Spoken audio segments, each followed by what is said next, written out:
Good morning everyone. So in last class we already discussed Henry Fayol's principles. ಹೌದಾ? So last class ಅಲ್ಲಿ ನಾವು henry ಫೇಯೋಲ್ನ ಕೆಲವೊಂದು ನಿರ್ವಹಣೆಯ ತತ್ವಗಳು ಯಾವುವು ಅಂತ ಹೇಳಿ ಡಿಸ್ಕಷನ್ ಅನ್ನ ಮಾಡಿದ್ವಿ. ಸೊ ಇವತ್ತಿನ ಕ್ಲಾಸ್ ಅಲ್ಲಿ ನಾವು ಲಾಸ್ಟ್ ಕ್ಲಾಸ್ ಅಲ್ಲಿ 3 ತತ್ವಗಳನ್ನ ಡಿಸ್ಕಷನ್ ಮಾಡಿದ್ವಿ. ಹೌದಾ? ನಾನು ಹೇಳಿದ್ದೆ 14 ಪ್ರಿನ್ಸಿಪಲ್ಸ್ ಅಂತ. 14 ತತ್ವಗಳು ಇದ್ದಾವೆ ಹೆನ್ರಿ ಫೇಯೋಲ್ದು ಅಂತ ಹೇಳಿ. ಸೊ ಇವತ್ತು ನಾವು ನಿನ್ನೆ ಲಾಸ್ಟ್ ಕ್ಲಾಸ್ ಅಲ್ಲಿ 3 ತತ್ವಗಳನ್ನ ಡಿಸ್ಕಷನ್ ಮಾಡಿದ್ವಿ. ಇವತ್ತು 4ನೇ ತತ್ವಗಳನ್ನ ಡಿಸ್ಕಷನ್ ಮಾಡೋಣ. So unity of command. In last class we already discussed the four principles, right? 3 principles, right? So today we will discuss next principle is unity of command. So unity of command is nothing but for only one boss for all individuals. Okay. So unity of command is nothing but Fayol, there should be one and only one boss for every individual employee. So for every individual employee only one boss. Okay. So ಏಕರೂಪ ಆಜ್ಞೆ ಅಂತಂದ್ರೆ business ಅಲ್ಲಿ ಅಂದ್ರೆ ವ್ಯವಹಾರದಲ್ಲಿ ಎಲ್ಲ employees ಕೂಡ one boss ಅಂತ ಹೇಳುವವನು ಒಬ್ಬ ಇಂಡಿವಿಜುವಲ್ ಎಂಪ್ಲಾಯಿಗೆ ಒಬ್ಬ ಬಾಸ್. ಓಕೆ. ಸೊ ಇವನು ಬಾಸ್ ಇದ್ರೆ ಇಲ್ಲಿ ಎಂಪ್ಲಾಯೀಸ್ ಇದ್ರೆ ಸೊ ಇಲ್ಲಿ ಇವನಿಗೆ ಎ ಅಂತ ಹೇಳಿ ಇದು A boss B employee. Okay. So A ಅಂತ ಹೇಳುವವನು ಬಾಸ್ ಆಗಿರ್ತಾನೆ, ಬಿ ಅಂತ ಹೇಳುವವನು ಕೆಲಸಗಾರ ಆಗಿರ್ತಾನೆ.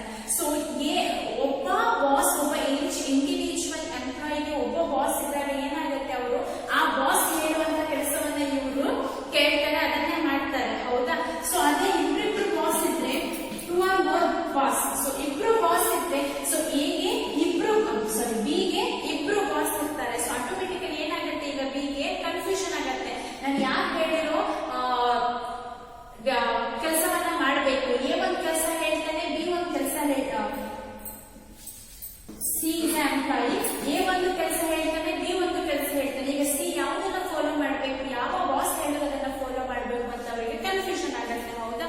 ಸೊ ಆಗ ಏಕರೂಪ ಆಜ್ಞೆ ಅಂತ ಹೇಳೋದು ಒಂದು ಕೈಗಾರಿಕೆ ಮತ್ತು ವ್ಯವಹಾರದಲ್ಲಿ ಇದ್ರೆ ಸೊ ಅದರಿಂದ ಏನಾಗತ್ತೆ, ಕೆಲಸಗಾರರಿಗೆ ತುಂಬಾ ಹೆಲ್ಪ್ ಆಗುತ್ತೆ. ಸೊ ಏಕರೂಪ ಆದ್ಮೇಲೆ ಒಬ್ಬ ಬಾಸ್ ಒಬ್ಬ ಇಂಡಿವಿಜುವಲ್ ಎಂಪ್ಲಾಯಿಗೆ ಒಂದು ಆರ್ಡರ್ ಅನ್ನ ಮಾಡುವಂತದ್ದಾಗಿರ್ಬೋದು ಅಥವಾ ಯಾವುದೇ ಒಂದು ಕೆಲಸವನ್ನ ಹೇಳಿದಾಗ ಅವನು ಈಸಿಯಾಗಿ ಇವನು ಹೇಳುವಂತ ಕೆಲಸವನ್ನ ಮಾಡಿ ಮುಗಿಸ್ತಾನೆ. ಹೌದಾ? ಅದೇ ಇಬ್ರಿಬ್ರು ಬಾಸ್ ಒಬ್ಬ ಎಂಪ್ಲಾಯಿಗೆ ಒಬ್ಬ ಕೆಲಸಗಾರರಿಗೆ ಇಬ್ರು ಬಾಸ್ ಅಂತ ಆದಾಗ ಏನಾಗುತ್ತೆ, ಸೊ ಯಾರು ಹೇಳಿದ ಕೆಲಸವನ್ನ ನಾವು ಮೊದಲು ಮಾಡಬೇಕು ಅಂತ ಹೇಳಿ ಅವರಿಗೆ ಕನ್ಫ್ಯೂಷನ್ ಆಗುತ್ತೆ. ಯಾವ ಕೆಲಸ ನಾವು ಮಾಡಬೇಕು, ಯಾವ ಕೆಲಸ ಮಾಡಬಾರ್ದು, ಯಾವ ಬಾಸ್ ಹೇಳುವುದನ್ನ ನಾವು ಮಾಡಬೇಕು ಅಂತ ಹೇಳಿ ಅವರು ಯೋಚನೆ ಮಾಡಲಿಕ್ಕೆ ಅವರಿಗೆ ತುಂಬಾ ಟೈಮ್ ಆಗುತ್ತೆ. ಹೌದಾ?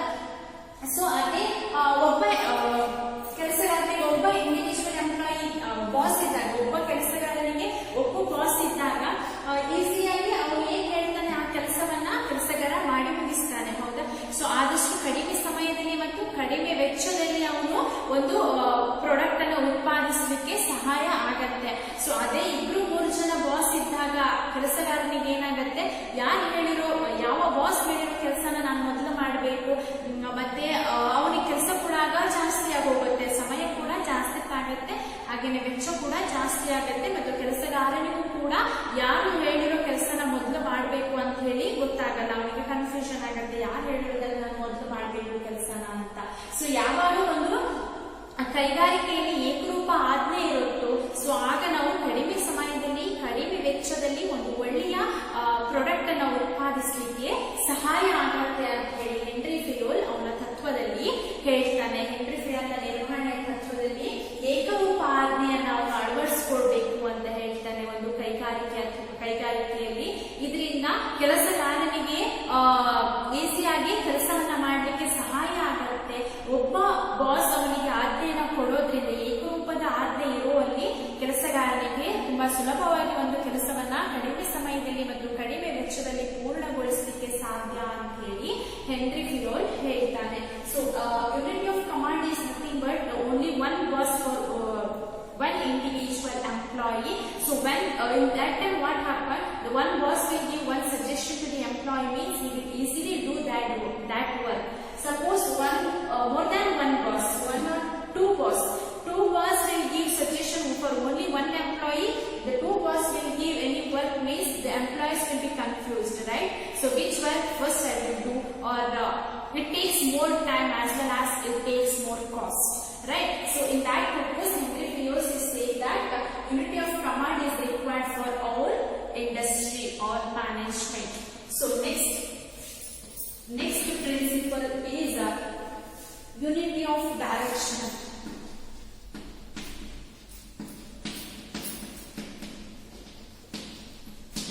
Unity of direction. So ಏಕರೂಪ ನಿರ್ದೇಶನ.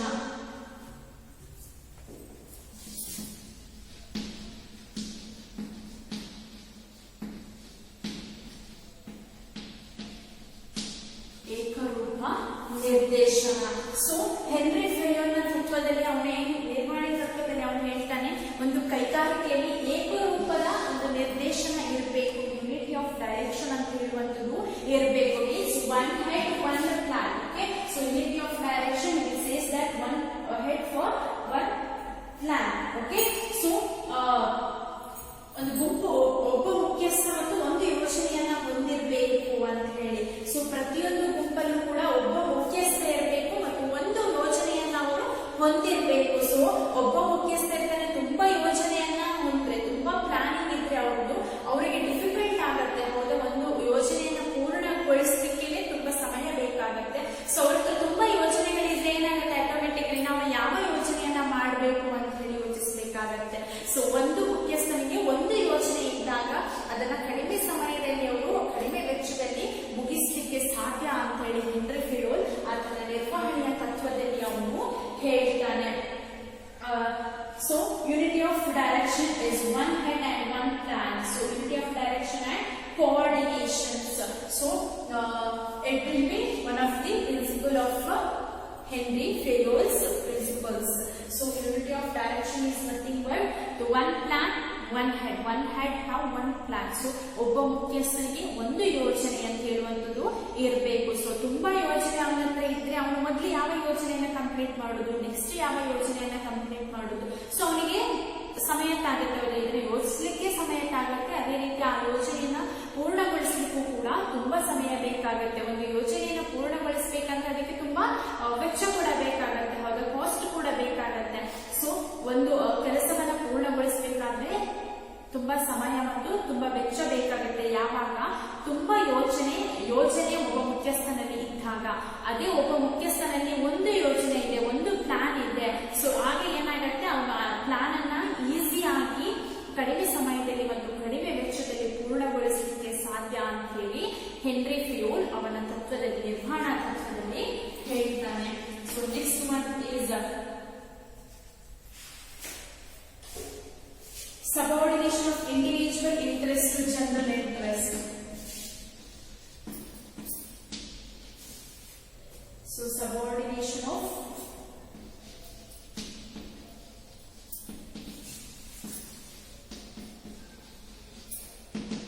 individual interest to general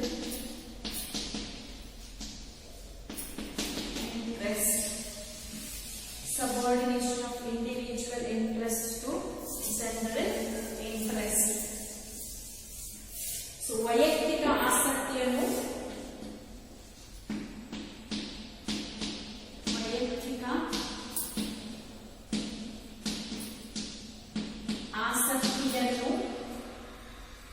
ಸಾಮಾನ್ಯ ಆಸಕ್ತಿಗೆ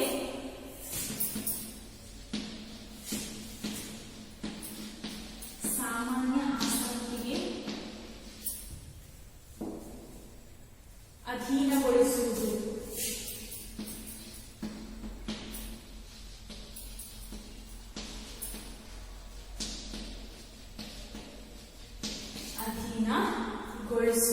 so subordination of individual interest to general interest. So ಯಾವುದೇ ಫೇಯೋಲ್ ಅವರ ಪ್ರಕಾರ ಯಾವುದೇ ವೈಯಕ್ತಿಕ ಉದ್ಯೋಗಿಯ ಆಸಕ್ತಿಗಿಂತ ಸಂಸ್ಥೆಯ ಆಸಕ್ತಿಗಳು ಆದ್ಯತೆಯನ್ನ ಪಡಿಬೇಕು. ಸೊ ಹೆನ್ರಿ ಫೇಯೋಲ್ ಏನ್ ಹೇಳ್ತಾನೆ ಅವನ ನಿರ್ವಹಣೆ ತತ್ವದಲ್ಲಿ ಅಂತಂದ್ರೆ, ಸೊ ಯಾವುದೇ ಒಬ್ಬ ಎಂಪ್ಲಾಯಿ ಅಥವಾ ಕೆಲಸಗಾರನಿಗೆ ಆಗಿರ್ಬೋದು ಅಥವಾ ಮುಖ್ಯಸ್ಥರಿಗೆ ಆಗಿರ್ಬೋದು, ಅವನ ವೈಯಕ್ತಿಕ ಆಸಕ್ತಿಗಿಂತ ಸಂಸ್ಥೆಯ ಆಸಕ್ತಿ ಏನಿದೆ,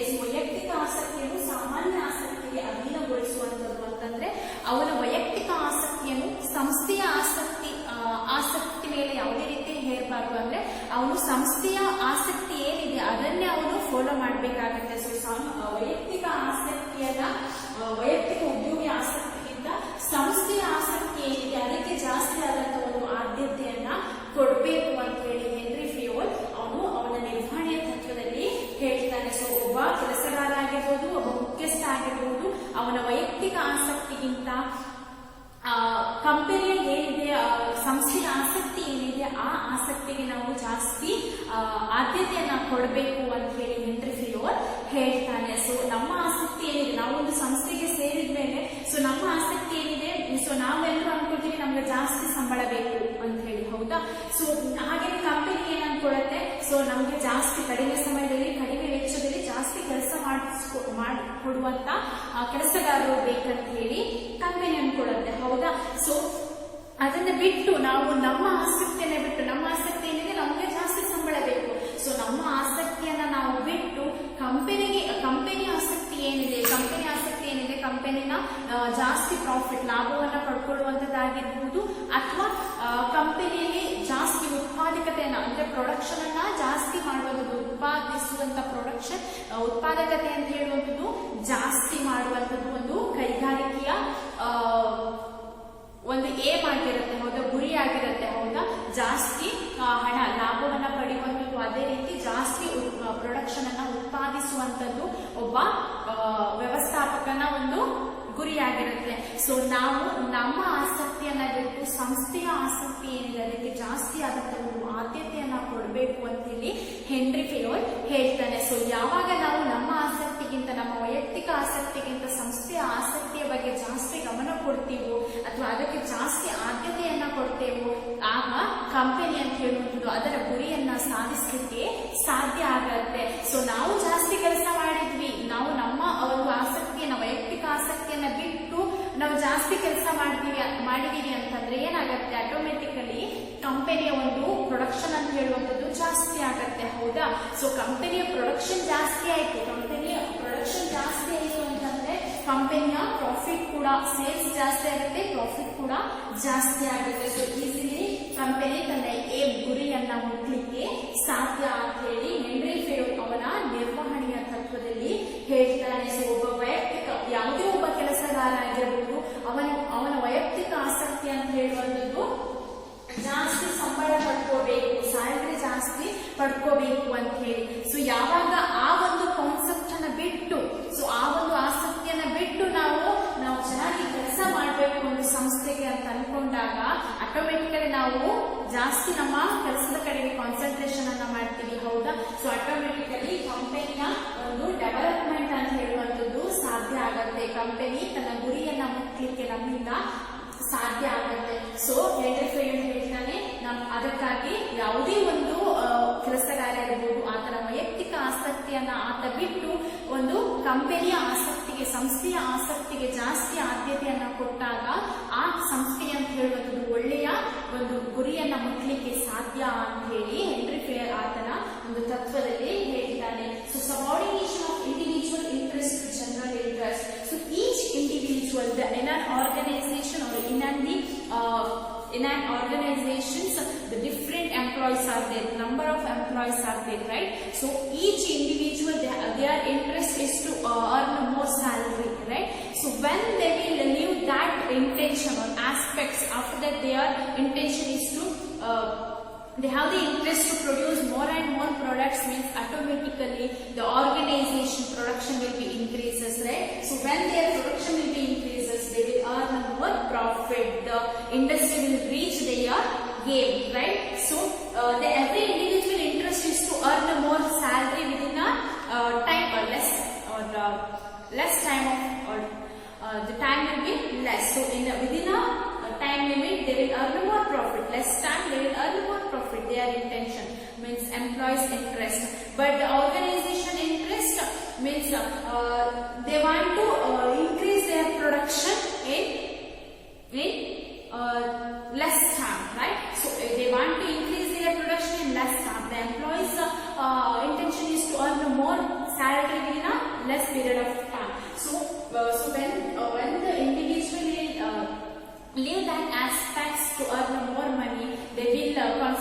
about their work, they will increase the organization production.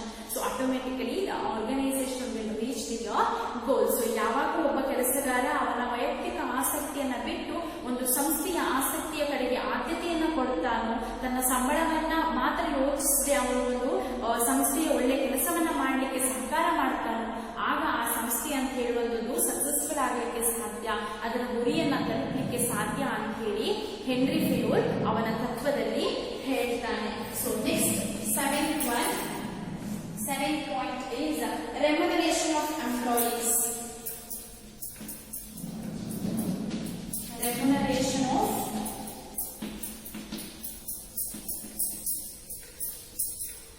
employees.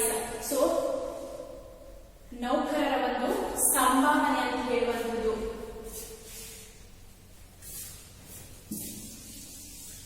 ನೌಕರರ ಸಂಭಾವನೆ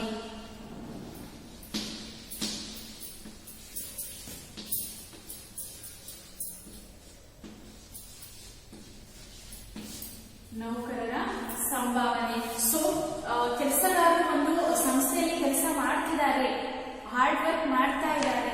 ಸೊ ಆಗ ಏನ್ ಮಾಡ್ಬೇಕು, ಸಂಸ್ಥೆಯು ಕೂಡ ಅವರಿಗೆ ಏನಾದ್ರೂ ಒಂದು ರಿಟರ್ನ್ ಅನ್ನ ಕೊಡ್ಬೇಕಾಗತ್ತೆ, ಹೌದಾ? ಅವರು ಮಾಡಿರುವಂತ ಕೆಲಸಕ್ಕೆ ನಾವ್ ಏನಾದ್ರೂ ಅವರಿಗೆ ಕೊಡ್ಬೇಕು, ಹೌದಾ? ಸೊ ಅವ್ರು ಕೆಲಸ ಮಾತ್ರ ಮಾಡ್ತಿರುವಂತಹ ಸಂಸ್ಥೆ ಯಾವುದೇ ರೀತಿ ಸಂಬಳವನ್ನ ತನ್ನ ಎಂಪ್ಲಾಯೀಸ್ ಕೆಲಸಗಾರರಿಗೆ ಕೊಡದೇ ಇದ್ದಾಗ ಏನಾಗತ್ತೆ, ಕೆಲಸಗಾರರಿಗೆ ನೆಕ್ಸ್ಟ್ ಕೆಲಸ ಮಾಡ್ಬೇಕು ಅಂತ ಅನ್ಸೋದಿಲ್ಲ, ಹೌದಾ? ಸೊ ಯಾವಾಗ ಅವರು ಕೆಲಸಗಾರರಿಗೆ ಒಳ್ಳೆಯ ಸಂಬಳವನ್ನ ಕೊಡ್ತಾರೆ, ವೇತನವನ್ನ ಕೊಡ್ತಾರೆ, ಆಗ ಮಾತ್ರ ಅವರು ಕೆಲಸ ಮಾಡಲಿಕ್ಕೆ ಜಾಸ್ತಿ ಕೆಲಸ ಮಾಡಲಿಕ್ಕೆ ಕಾನ್ಸಂಟ್ರೇಟ್ ಮಾಡ್ತಾರೆ. So remuneration of employees means the companies in an organization, the number of employees are there, so they will do hard work, means the organization also gives something to that person, so they will give remuneration for the employees or salaries to whom employees. So ವೇತನ ಮತ್ತು ಪರಿಹಾರವು ಉದ್ಯೋಗಿಗಳ ಮತ್ತು ಸಂಘಟನೆ ಇಬ್ಬರಿಗೂ ನ್ಯಾಯಸಮ್ಮತವಾಗಿರಬೇಕು. So ಇಬ್ಬರಿಗೂ ಕೂಡ ಅದರಿಂದ ಸ್ಯಾಟಿಸ್ಫ್ಯಾಕ್ಷನ್ ಅಂತ ಹೇಳುವಂಥದ್ದು ಇರಬೇಕು, ನ್ಯಾಯಸಮ್ಮತವಾಗಿರಬೇಕು. ಅಂದ್ರೆ ಕೊಡುವಂತ ಸಂಬಳ ಅಂತ ಹೇಳುವಂಥದ್ದು ವ್ಯವಸ್ಥಾಪಕನಿಗೂ ಕೂಡ ಅದರಿಂದ ಸ್ಯಾಟಿಸ್ಫ್ಯಾಕ್ಷನ್ ಇರಬೇಕು. ಒಬ್ಬ ಕೆಲಸಗಾರ ಮಾಡ್ತಿದ್ದಾನೆ, ಸೊ ನಾನು ಕೊಡುವಂತ ಸಂಬಳದಿಂದ ನನಗೆ ಕೆಲಸ ಆಗ್ತಾ ಇದೆ ಅಂತ ಹೇಳಿ ಒಬ್ಬ ವ್ಯವಸ್ಥಾಪಕನಿಗೂ ಸ್ಯಾಟಿಸ್ಫ್ಯಾಕ್ಷನ್ ಇರಬೇಕು. ಅದೇ ರೀತಿ ಒಬ್ಬ ಕೆಲಸಗಾರನಿಗೂ ಕೂಡ ತಗೊಳ್ಳುವಂತ ಸಂಬಳದಿಂದ ಸ್ಯಾಟಿಸ್ಫ್ಯಾಕ್ಷನ್ ಇರಬೇಕು. ಸೊ ಇನ್ನೊಂದು ಬಿಸ್ನೆಸ್ ಅಲ್ಲಿ ಎ ಅಂತ ಹೇಳುವ ವ್ಯವಸ್ಥಾಪಕ, ಬಿ ಅಂತ ಹೇಳುವವನು ಕೆಲಸಗಾರ ಅಂತ ಅನ್ಕೊಳ್ಳಿ. ಸೊ ಬಿ ತುಂಬಾ ಕೆಲಸ ಮಾಡ್ತಾ ಇದ್ದಾನೆ, ಸೊ ಎ ಇವನಿಗೆ ಕರೆಕ್ಟ್ ಆಗಿ ಸಂಬಳವನ್ನ ಕೂಡ ಕೊಡ್ತಿದ್ದಾನಂದ್ರೆ ಎಗೂ ಕೂಡ ಸ್ಯಾಟಿಸ್ಫ್ಯಾಕ್ಷನ್ ಇದೆ, ಯಾಕಂದ್ರೆ ಬಿ ತುಂಬಾ ಕೆಲಸ ಮಾಡ್ತಾ ಇದ್ದಾನೆ. ಬಿಗೂ ಕೂಡ ಸ್ಯಾಟಿಸ್ಫ್ಯಾಕ್ಷನ್ ಇದೆ, ಯಾಕಂದ್ರೆ ಅವನು ಮಾಡಿರುವಂತ ಕೆಲಸಕ್ಕೆ ಅವನಿಗೆ ಸಂಬಳ ಬರ್ತಾ ಇದೆ. ಅದೇ ಬಿ ತುಂಬಾ ಕೆಲಸ ಮಾಡ್ತಾನೆ ಬಟ್ ಎ ಸಂಬಳವೇ ಕೊಡುವುದಿಲ್ಲ ಅಂದಾಗ ಏನಾಗತ್ತೆ, ಇವನ್ ಬಿಗೆ ಅನ್ಸ್ಯಾಟಿಸ್ಫ್ಯಾಕ್ಷನ್ ಆಗತ್ತೆ, ಅವನಿಗೆ ತುಂಬಾ ಬೇಜಾರಾಗತ್ತೆ, ನಾನು ಮಾಡೋ ಕೆಲಸಕ್ಕೆ ನನಗೆ ಸಂಬಳವೇ ಕೊಡ್ತಾ ಇಲ್ಲ ಸಂಸ್ಥೆ ಅಂತ ಹೇಳಿ.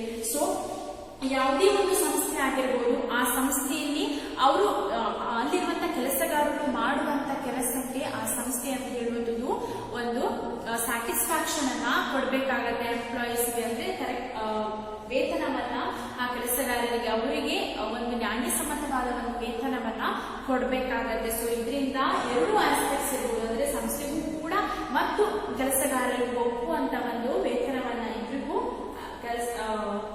ಒಂದು ವ್ಯವಸ್ಥಾಪಕನಿಗೆ ಅವನಿಂದ ಕೆಲಸಗಾರನಿಂದ ಕೆಲಸ ಆಗ್ಬೇಕು, ಅದೇ ರೀತಿ ಕೆಲಸಗಾರನಿಗೆ ಆತ ಮಾಡಿದ ಕೆಲಸಕ್ಕೆ ಒಂದು ಸಂಬಳ ವೇತನವನ್ನು ಸಿಗಬೇಕು.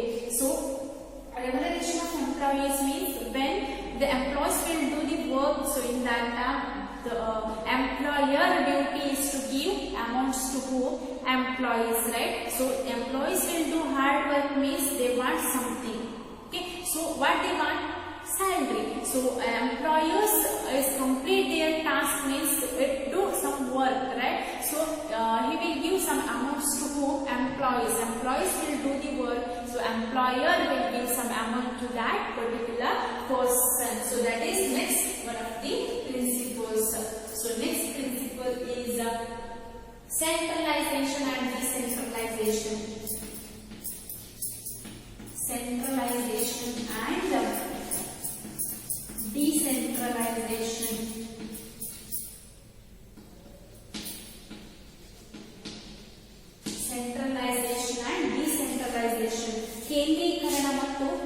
ವಿಕೇಂದ್ರೀಕರಣ. ಕೇಂದ್ರೀಕರಣ ಮತ್ತು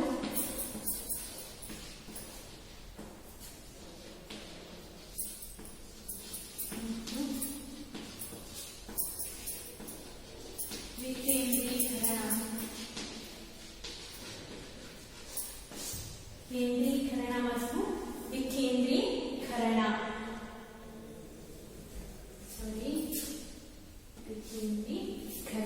So centralization and decentralization means what? So the concentration of decision making authority is called centralization, whereas its dispersal among more than one person is known as decentralization. So centralization is nothing but only one person will take all the decision, that is centralization, and more than one person will take the decision, that is decentralization. Okay, so only one person will take all the decisions of the business is centralization, and more than one person will take the decisions, that is decentralization. So ಕೇಂದ್ರೀಕರಣ ಮತ್ತು ವಿಕೇಂದ್ರೀಕರಣ.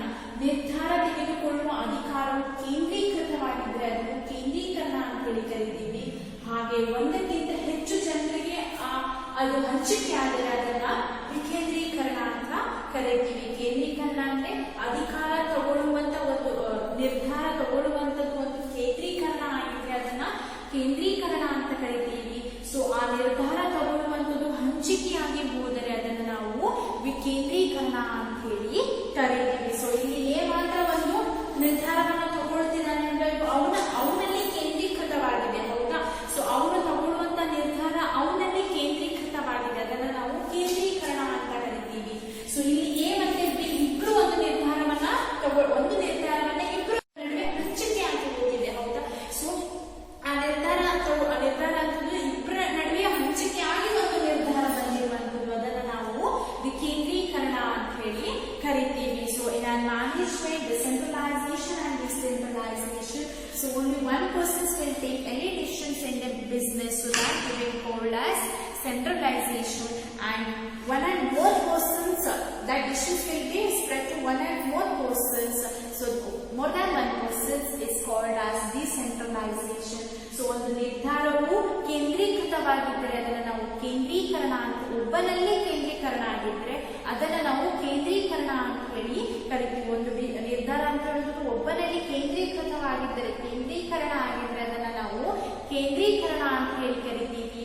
ಅದೇ ಒಂದು ನಿರ್ಧಾರ ಅಂತ ಹೇಳುವಂಥದ್ದು ಹಂಚಿಕೆ ಆದರೆ ಅದನ್ನ ನಾವು ವಿಕೇಂದ್ರೀಕರಣ ಅಂತ ಹೇಳಿ ಕರಿತೀವಿ ಅಂತ ಯಾರು ಹೇಳ್ತಾರೆ? ಹೆನ್ರಿ ಥಿಯೋಡ್ ಅವರ ನಿರ್ವಹಣೆಯ ತತ್ವದಲ್ಲಿ ಅವನು ಹೇಳ್ತಾನೆ. So next is scalar chain.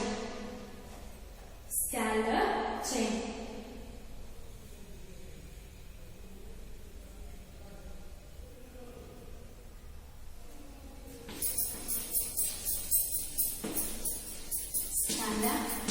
So ಇಲ್ಲಿ ಕೇಂದ್ರೀಕರಣ ಅಂತ ಹೇಳುವ ಒಂದು ಸಣ್ಣ ಸಂಸ್ಥೆ ಆದ್ರೆ ಅಲ್ಲಿ ಕೇಂದ್ರೀಕರಣ ಅಂತ ಹೇಳುವಂಥದ್ದು ಜಾಸ್ತಿ ಇದಾಗುತ್ತೆ, ಹೌದಾ? ಸೊ ಒಂದು ಸಣ್ಣ ಸಂಸ್ಥೆಯನ್ನ ಒಬ್ಬನೇ ಸ್ಟಾರ್ಟ್ ಮಾಡಿದಾದ್ರೆ ಅವನೇ ಒಂದು ಡಿಸಿಷನ್ಸ್ ಅನ್ನ ತಗೊಳ್ತಾನೆ, ಅದನ್ನ ನಾವು ಕೇಂದ್ರೀಕರಣ ಅಂತ ಹೇಳಿ ಕರೀಬಹುದು. ಕೇಂದ್ರೀಕರಣ ಅಂತಂದ್ರೆ ದೊಡ್ಡ ಸಂಸ್ಥೆ ಇರ್ಬೋದು, ಅಲ್ಲಿ 3 or 4 members, 3 ಅಥವಾ 4 ಜನ ಸೇರಿ ಒಂದು ಸಂಸ್ಥೆಯನ್ನ ಪ್ರಾರಂಭಿಸಿದ್ರೆ ಅಲ್ಲಿ ಏನಾಗುತ್ತೆ, 3 ಅಥವಾ 4 ಜನ ಸೇರಿ ಒಂದು ನಿರ್ಧಾರವನ್ನ ತಗೊಳ್ತಾರೆ, ಹೌದಾ? ಸೊ ಆ ನಿರ್ಧಾರ ಅಂತ ಹೇಳಿದ್ರೆ 3-4 ಜನರಿಗೆ ಹಂಚಿಕೆ ಆಗತ್ತೆ. ಸೊ ಅವರೆಲ್ಲರ ನಡುವೆ ಒಂದು ಒಳ್ಳೆಯ ನಿರ್ಧಾರ ಅಂತ ಹೇಳುವಂತೂ ಹೊರಬರುವಂತದ್ದು, ಹೌದಾ? ಸೊ ಅದೇನಾಗತ್ತೆ, ಅಲ್ಲಿ ಆ ನಿರ್ಧಾರ ಅಂತ ಹೇಳುವುದು 3 ಅಥವಾ 4 ಜನರಿಗೆ ಹಂಚಿಕೆಯಾಗಿ ಹೋದಾಗ ಅದನ್ನ ನಾವು ವಿಕೇಂದ್ರೀಕರಣ ಅಂತ ಹೇಳಿ ಕರಿತೀವಿ. Next scalar chain. ಸೊ ಶ್ರೇಣೀಕೃತ ಸರಪಳಿ. ಶ್ರೇಣೀಕೃತ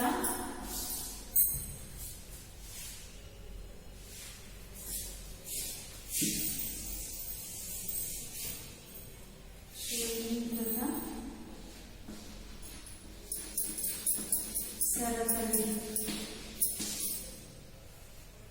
ಶ್ರೇಣೀಕೃತ ಸರಪಳಿ, ಸ್ಕ್ಯಾಲರ್ ಚೈನ್. ಶ್ರೇಣೀಕೃತ ಸರಪಳಿ ಅಂತಂದ್ರೆ scalar chain means the communication between the top levels to lower levels. So scalar chain. So an organization consists of superiors and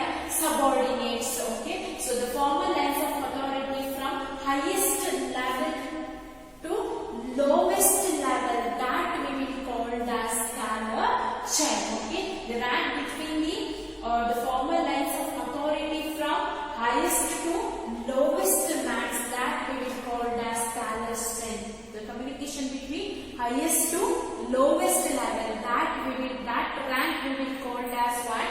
Scalar chain, ಶ್ರೇಣೀಕೃತ ಸರಪಳಿ ಅಂತ ಹೇಳುವಂಥದ್ದು. ಯಾವುದೇ ಒಂದು ಸಂಸ್ಥೆಯು ಮೇಲಾಧಿಕಾರಿಗಳು ಮತ್ತು ಅಧೀನ ಅಧಿಕಾರಿಗಳನ್ನು ಹೊಂದಿದೆ.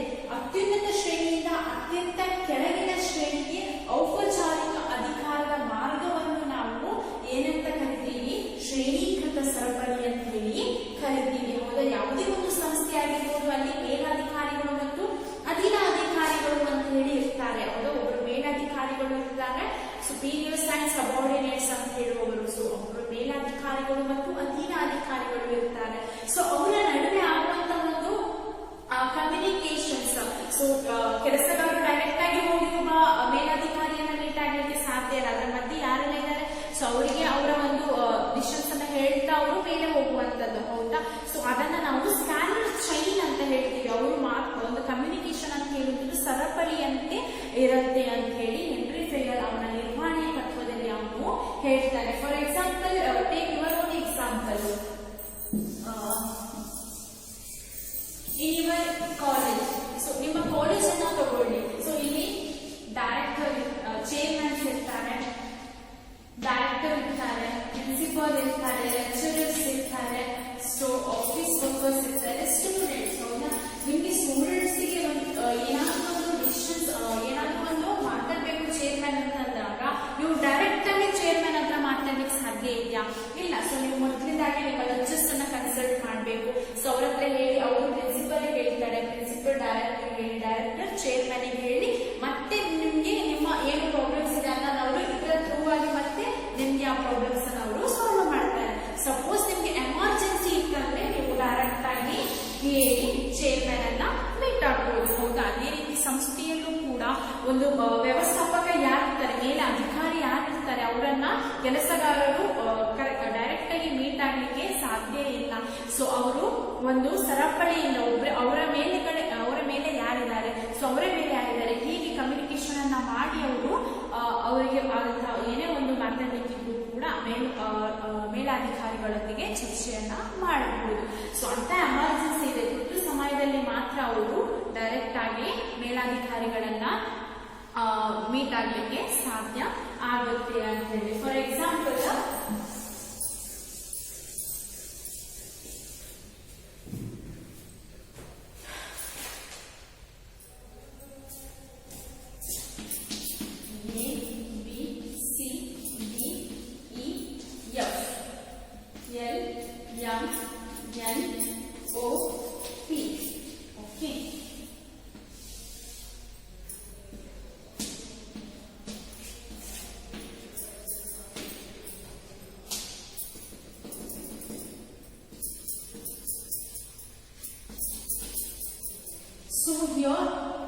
ಇಲ್ಲಿ ಎ ಅಂತ ಹೇಳುವಂತ ಒಬ್ಬ ಟಾಪ್ ಮ್ಯಾನೇಜರ್ ಅಂತ ಅನ್ಕೊಳ್ಳಿ, ಅದು ಮೇಲ್ವರ್ಗದ ಅಧಿಕಾರಿ. ಸೊ ಇಲ್ಲಿ ಇವನ ನಡುವೆ ಎರಡು ಕಮ್ಯುನಿಕೇಶನ್ ಅಂತ ಹೇಳುವಂತದ್ದು ಇದೆ. ಒಂದು ಎ ಇಂದ ಬಿಗೆ, ಬಿ ಇಂದ ಸಿಗೆ, ಸಿ ಇಂದ ಡಿ, ಡಿ ಈ ಜೊತೆ ಕಮ್ಯುನಿಕೇಟ್ ಮಾಡ್ತಾನೆ, ಈ ಎಫ್ ಜೊತೆ ಕಮ್ಯುನಿಕೇಟ್ ಮಾಡ್ತಾನೆ. ಅದೇ ರೀತಿ ಎ ಇಂದ ಎನ್ ಗೆ, ಎನ್ ಇಂದ ಎಂ ಗೆ, ಎಂ ಇಂದ ಎನ್ ಗೆ, ಎನ್ ಇಂದ ಓ ಗೆ, ಓ ಇಂದ ಪಿ ಗೆ ಕಮ್ಯುನಿಕೇಶನ್ ಅಂತ ಹೇಳುವಂತದ್ದು ಆಗುವಂತದ್ದು. ಸೊ ಇಲ್ಲಿ ಬಿ ಎಲ್ ಜೊತೆ ಕಮ್ಯುನಿಕೇಟ್ ಮಾಡ್ಬೇಕಂದ್ರೆ ಅವನು ಬಿ ಎ ಹತ್ರ ಹೋಗಿ ಅಲ್ಲಿಂದ ನೆಕ್ಸ್ಟ್ ಎಲ್ ಗೆ ಹೋಗ್ಬೇಕಾಗತ್ತೆ. ಸೊ ಸಿ ಗೆ ಬಿ ಜೊತೆ ಎ ಜೊತೆ ಕಮ್ಯುನಿಕೇಶನ್ ಮಾಡ್ಬೇಕಂದ್ರೆ ಸಿ ಬಿ ಗೆ ಹೇಳಿ, ಬಿ ಇಂದ ಎ ಗೆ, ಈ ರೀತಿ communication lowest level upper level. Okay, so lower level communication ಇರ್ಬೋದು ಅಥವಾ ಅಪ್ಪರ್ ಲೆವೆಲ್ ಕಮ್ಯುನಿಕೇಶನ್ ಒಂದು ಚೈನ್ ರೀತಿಯಲ್ಲಿ ಹೋಗುವಂತದ್ದು, ಸರಪಳಿಯಂತೆ ಒಂದು ಕಮ್ಯುನಿಕೇಶನ್ ಅಂತ ಹೇಳುವಂಥದ್ದು ಹೋಗುವಂತದ್ದು. ಸೊ ಅದೇ ಇಲ್ಲಿ ಡೈರೆಕ್ಟ್ ಆಗಿ ಈ ಎಮರ್ಜೆನ್ಸಿ ಏನೋ ಇದೆ, ಈಗ ಓ ಜೊತೆ ಮಾತಾಡ್ಬೇಕು ಅಂತಂದ್ರೆ ಮಾತಾಡ್ಬೋದು, ಈ ಓ ಜೊತೆ ಮಾತಾಡ್ಬೋದು. ಇದನ್ನ ಗ್ಯಾಂಗ್ ಪ್ಲಾನ್ ಅಂತ ಹೇಳಿ ಕರಿತೀವಿ. ಸೊ ಇದನ್ನ ನಾವು ಗ್ಯಾಂಗ್ ಪ್ಲಾನ್ ಅಂತ ಹೇಳಿ ಕರಿತೀವಿ. ಸೊ ಇವರಿಗೆ ಎಮರ್ಜೆನ್ಸಿ ಇದ್ದಾಗ ಮಾತ್ರ ಅವರು ಸಬಾರ್ಡಿನೇಟ್ಸ್ ಅಥವಾ ಒಬ್ಬ ಅಧಿಕಾರಿಯನ್ನ ಮಾತಾಡಲಿಕ್ಕೆ ಸಾಧ್ಯ ಆಗುತ್ತೆ. ಇಲ್ಲಾಂದ್ರೆ ಅವರು ಒಂದು ಆರ್ಗನೈಸೇಷನ್ ಸ್ಕ್ಯಾಲರ್ ಚೈನ್ ಶ್ರೇಣೀಕೃತ ಸರಪಳಿಯನ್ನ ಮೇಂಟೈನ್ ಮಾಡಬೇಕು, ಫಾಲೋ ಮಾಡಬೇಕು ಅಂತ ಹೇಳಿ ಹೆನ್ರಿ ಫೆಯಲ್ ಆತನ ಒಂದು ತತ್ವದಲ್ಲಿ ಅವನು